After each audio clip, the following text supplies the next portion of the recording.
Que o Senhor nos dê graça e que a graça dele nos basta, né, gente? É verdade. Amados, abra sua Bíblia aí, por favor. Você que pode, né? Você que pode. Sei que tem gente que tá no trabalho. Sei que tem gente tá nos seus afazeres. Você pode nos acompanhar aqui. E vai ter aí também aqui embaixo, ó. Aqui embaixo vai ter também um versículo. O Evangelho de Marcos. Evangelho de Marcos, capítulo 2, versículo de número 5. Evangelho de Marcos, capítulo 2, versículo de número 5, tá? Nós vamos ler aqui. Diz assim a palavra do Senhor. E Jesus, vendo a fé deles, disse ao paralítico: Filhos, perdoados estão os teus pecados. Que o Senhor nos abençoe com a leitura da sua palavra. Amados, esse texto de Marcos aqui, o Evangelho de Marcos, vai narrar a cura de um paralítico. O que está acontecendo ali? O que está acontecendo? Jesus ele está dentro de uma casa ensinando a palavra para as pessoas, o reino de Deus, a chegada do reino de Deus, a urgência do arrependimento, a urgência de se voltar para Deus através de Jesus. E Jesus ali está ensinando essa chegada do reino de Deus. E quando Jesus está ensinando nessa casa, as pessoas começam a chegar, uma multidão toma conta da casa, da porta, da janela, e fica uma multidão do lado de fora, a casa lotada, não tem como sair, e não tem como sair e não tem como entrar nessa casa. E Jesus está ali, ensinando, falando do reino de Deus e falando da chegada desse reino. E aí acontece que um homem que estava paralítico, ele tem alguns amigos. E esses amigos, eles resolvem levar esse homem paralítico a Jesus. Mas como é que se entra numa casa cheia? Como é que se entra numa casa lotada com um homem acamado, que não anda? E eles olham aquele cenário e falam, gente, a gente tem que fazer alguma coisa, né? Eu tô aqui conjecturando, tá? A gente tem que fazer alguma coisa. Vamos subir, vamos pelo telhado. E eles pegam esse homem paralítico e esses amigos dele, possivelmente devia ser uns 4 ou 3, né? Para subir com ele. E eles sobem com esse homem na maca, no telhado, e abrem um buraco na casa, em cima do telhado, e descem aquele homem. Descem por uma corda e vão descendo. E aparece aquele homem na presença de Jesus. E aí, chega na parte onde nós lemos o versículo 5. E Jesus, vendo a fé deles. Repare, isso aqui eu acho extraordinário. Aqueles homens vão descendo, e Jesus olha para eles, olha para os amigos, olha para aquele homem acamado, e Jesus vê algo neles. Talvez para algumas pessoas, eles viram aqueles homens como incômodo. Imagine o dono da casa. Gente, estão estourando meu telhado.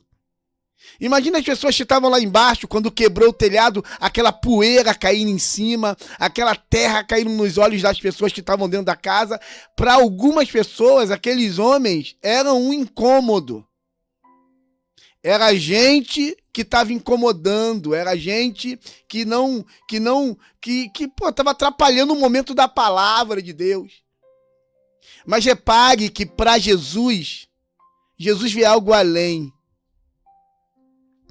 O que Jesus vê neles? Jesus vê fé. Isso é interessante, gente, porque Jesus ele vê além da aparência. Jesus ele vê além do cenário circunstancial.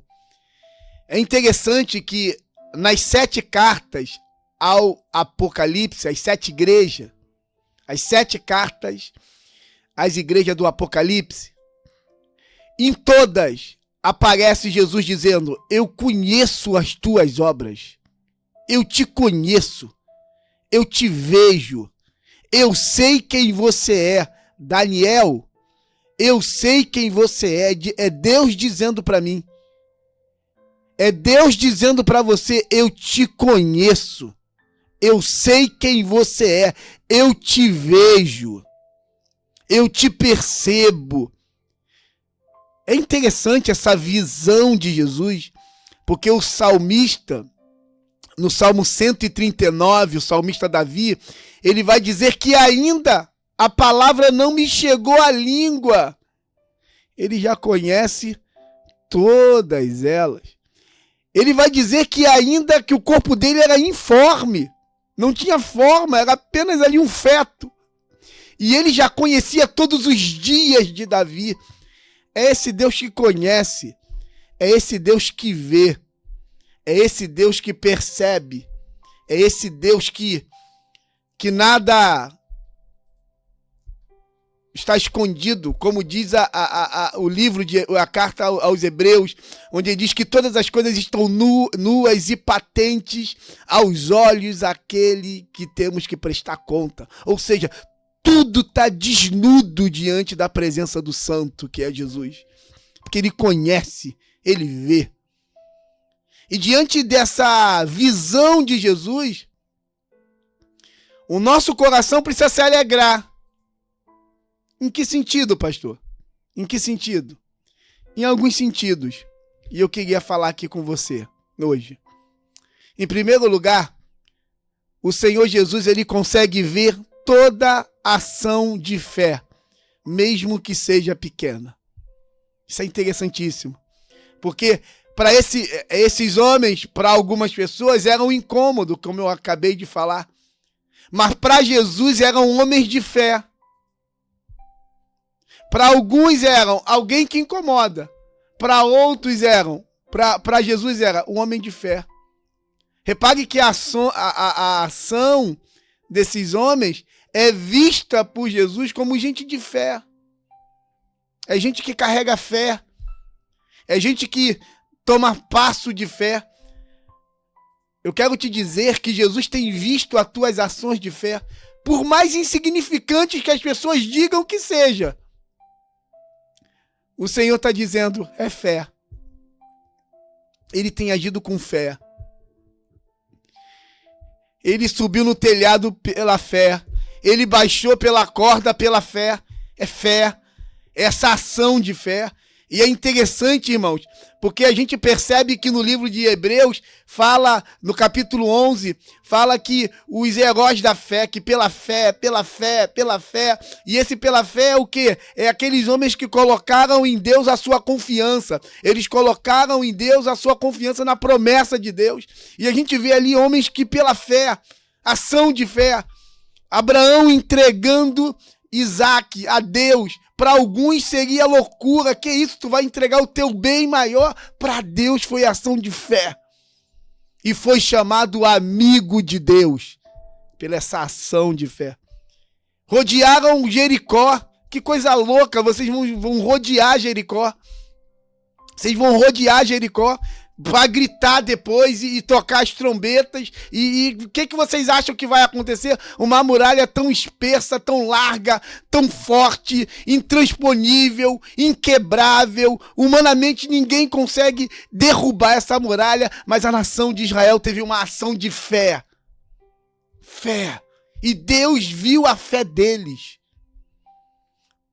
Entende, querido? Não desista de praticar a fé na palavra de Deus. Tenha ação de fé. Tenha essa ação de fé, porque essa ação de fé, ela promove o milagre.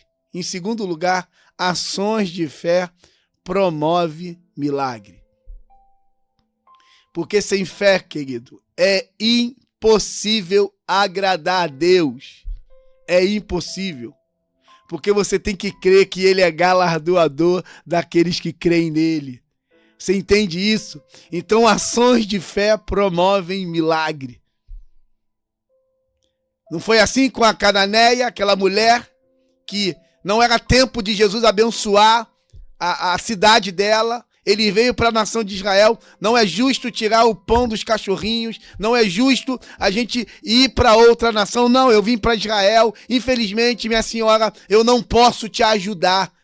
São palavras de Jesus para aquela mulher. E aquela mulher, ela tem tamanha fé, ação de fé. Ela tem tanta fé que ela diz, eu sei, Senhor. Mas os cachorrinhos comem das migalhas que caem da mesa. Aí Jesus fala para ela, mulher, grande é a tua fé, faça conforme tu credes. Repare que Jesus diz não, mas essa mulher tem uma ação de fé tão poderosa que promove um milagre. Ações de fé promovem milagre. Você precisa disso, querido. Você quer um milagre na tua casa, tenha ação de fé. Sai desse campo da comodidade. Não, vai pra guerra, vai pra luta. Vai pra batalha, meu irmão. Talvez você anda desanimado de ir pra igreja. Porque muita gente está deixando de ir pra igreja. E quando eu falo igreja, querido, não estou falando de templo, não. Não é templo, não. Por mais que eu seja pastor de uma igreja que tem um templo, o templo em si, ele é um templo, é tijolo, é cimento, mas é o povo que se reúne ali. É a comunidade dos santos. É a comunidade onde Deus separou o lugar para a gente estar ali, querido. Porque se os irmãos saírem daquela igreja, aquilo é só um templo. O que torna aquela igreja é porque tem gente lavada e remida pelo sangue de Jesus ali. E o escritor de Hebreu vai dizer, não deixei de congregar, como é costume de alguns. Alguns não estão deixando de congregar. E a Bíblia diz, congrega, esteja junto. Mesmo a igreja de Corinto, tendo todo aquele problema, divisão, um jovem que estava se deitando com a mulher do pai dele, a madrasta dele, briga, irmão botando o outro na justiça, e publicamente, aquela coisa horrível na igreja de Corinto. E aí Paulo inicia a carta aos Coríntios dizendo, a igreja de Deus que está em Corinto. Repare, com todas essas demandas, com todas essas lutas, Paulo acreditava na igreja de Corinto. Tem ação de fé, irmão, vai para a comunidade. Repare que Jesus diz, vendo a fé deles, comunidade. Vá para a oração, clame, ore, tenha ação de fé. Fuja do pecado, fuja do erro, tenha ação de fé. Leia a Bíblia, pastor, eu não estou com vontade, mas leia a si mesmo. Peça a Deus graça e bondade, ação de fé. Fé. Nós precisamos disso, gente. Nós precisamos disso. Nós precisamos disso, porque o Senhor vê essas ações. O Senhor vê essas ações de fé em que os servos deles têm. E Deus quer ver isso na gente. Deus quer ver. Quer ver essa fé que parece insignificante para os outros, mas Jesus viu. E essa ação é que promove o milagre de Deus. Se creres, verás a glória de Deus. A minha oração é que você tenha essas ações de fé, porque Deus está vendo. Ah, pastor, mas estão dizendo que não vale a pena, que não é nada. Não esquenta porque eles estão falando. Não escute eles. Escute Jesus. Não escute o que o adversário está dizendo. Escute Jesus.